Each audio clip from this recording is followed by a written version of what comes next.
Okay, Assalamualaikum to Dr. Salwani. I am Adila Fiza binti Aziz, metric number 259,190 from Cargo Insurance Group A. Okay, uh, here the the the purpose I do this video because I want to present my group assignment that my group member and I have already done our presentation slide. Okay, our group get the title which is the Institute Cargo Clauses ICC, and our group have put a few things under the ICC, which is we get the limitation of ICC. Okay, the first we put the introduction to limitation of ICC.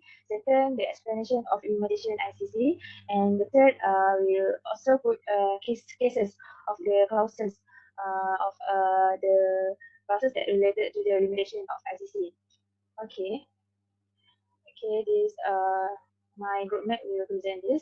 So this is a few limitation under the Institute Cargo clauses, which is my part is the inherent vice and red and vermin. Okay, I will explain these two limitation. Okay, let's go to the inherent vice part, which is my part. Okay, sorry. Okay, I will read first in slide. Okay, limitation is generally referred to as any damage caused to cargo due to the inherent nature of the product as opposed to any damage inflicted on on the goods by the carrier themselves. The goods by the carrier themselves. Okay, so that's meaning the inherent vice is a property or goods in a cargo.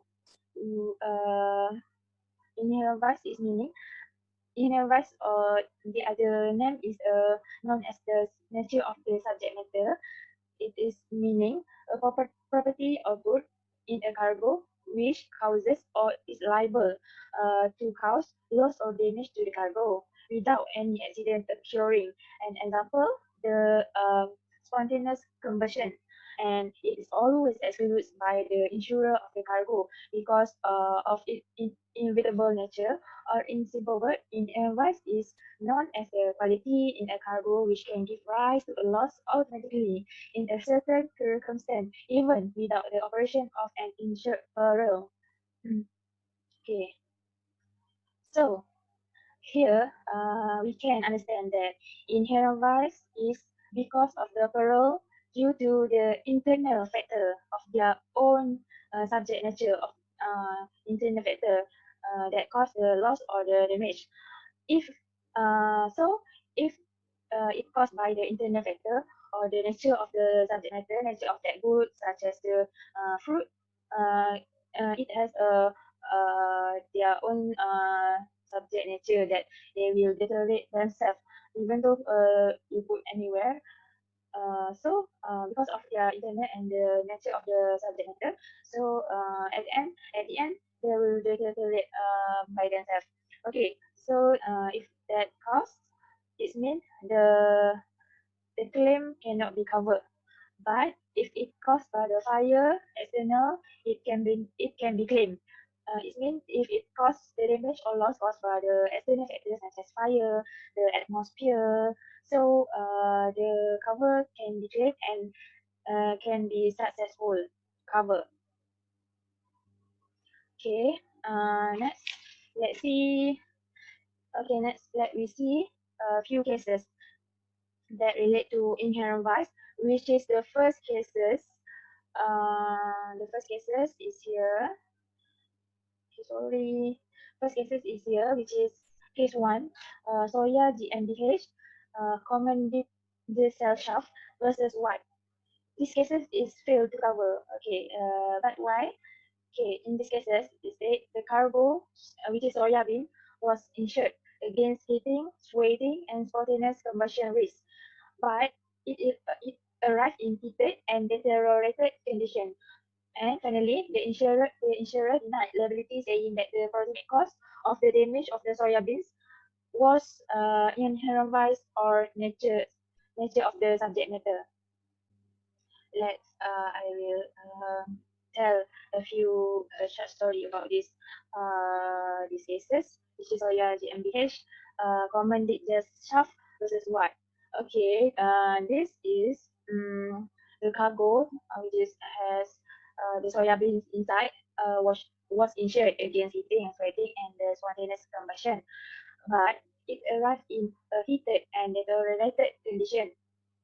So the insurer denied liability, saying that the proximate cause of the damage of the soya beans was inherent vice or nature of the subject matter insured, for which they were not liable because it is under Section 52 in bracket 2 ICC, and that was stated that the cover only extended to the heating, sweating, or spontaneous combustion brought about by some external causes, not by the internal causes. But in these cases, the soya beans, even though it is insured against heating, sweating, and spontaneous combustion risk, but it is because the internal factor.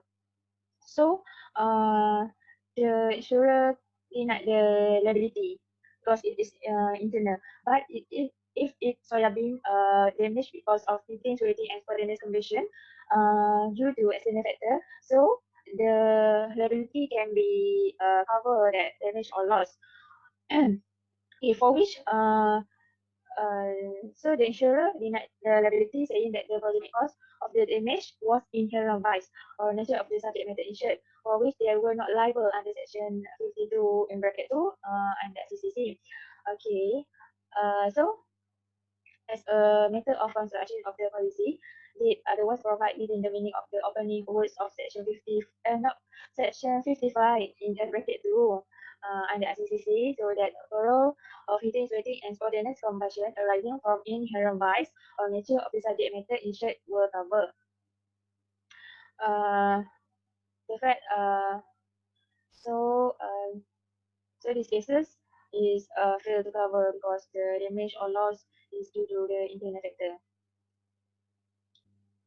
Okay, for the next cases, which is cases 2, is Whiting versus New Zealand Insurance Company Ltd. These cases has have coverage successful cover. Okay, I will read these cases.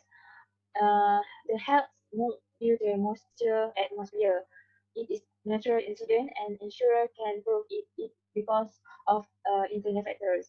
So lead to the insurer liable for this case. So the head during the voyage, the head has been moved due to the external factor, which is atmosphere.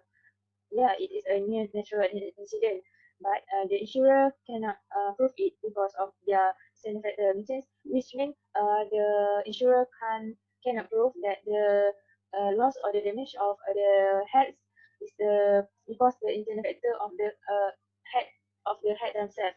So uh, in this case, need to the insurer liable for this case. The insurer must be cover the all the damage because of this due to moisture atmosphere. Okay. Okay, so we understand that inherent is only something caused by the internal factor. So when the loss or the damage caused by internal factor, it is cannot be covered. The cover is a fail, and if it due to the external factor, as I said before, such as fire, atmosphere, so it can be covered. Okay, let's go to my next part of the limitation, which is rat and vermin. Okay, this is my part. Okay, rat and vermin. I will read this first. In at 1906, state that any losses due to the action of rat and vermin were not treated as a peril of the sea. Vermin, as defined in the various dictionary, are small, common, harmful animal or insect. It is difficult to control when in a large numbers. Okay, there is not equivalent exclusion of the institute cargo clauses, nor Iraq and vermin mentioned by Lord Sumner in his judgment in British and Foreign Marine Insurance Co. versus Down, which examined the limitation of all risk cover. However, in at 1906, Act reflect that the fact that losses due to the action of the rat and vermin, were not traditionally treated as peril of the sea. For example, a ship button destroyed by a rat was held not have been destroyed by peril of the sea. And similarly, a ship bottom damaged by vermin. The expression in the ad uses the word loss prosaically caused by rat or vermin, which given more emphasis to the word prosaically than in the equation of here and here ordinary. Okay, it's meant that any loss or damage due to the action of rat and vermin were cannot be stated as a peril of the sea. Uh, Rat and vermin also is a limitation under the Institute Cargo clauses, which is if the cargo damaged by rat or by the vermin, it cannot be claimed. The whole insurer cannot get claim from this action, from this damage, from the losses, such as has the rat has ground the pipe in the cargo, and the cargo during that time is a rice. So the water coming inside and make the rice is watery, and the rice is damaged due to the loss because the water are coming inside. So that is due the losses is to rat, not by other external factors, but it is uh, due to rat and vermin because this limitation is not strict under any not strict and under any state any act that can the insurer holder can claim due to these losses and damage. Okay, so my part has done, which is in Helvise and Brett and Vermin.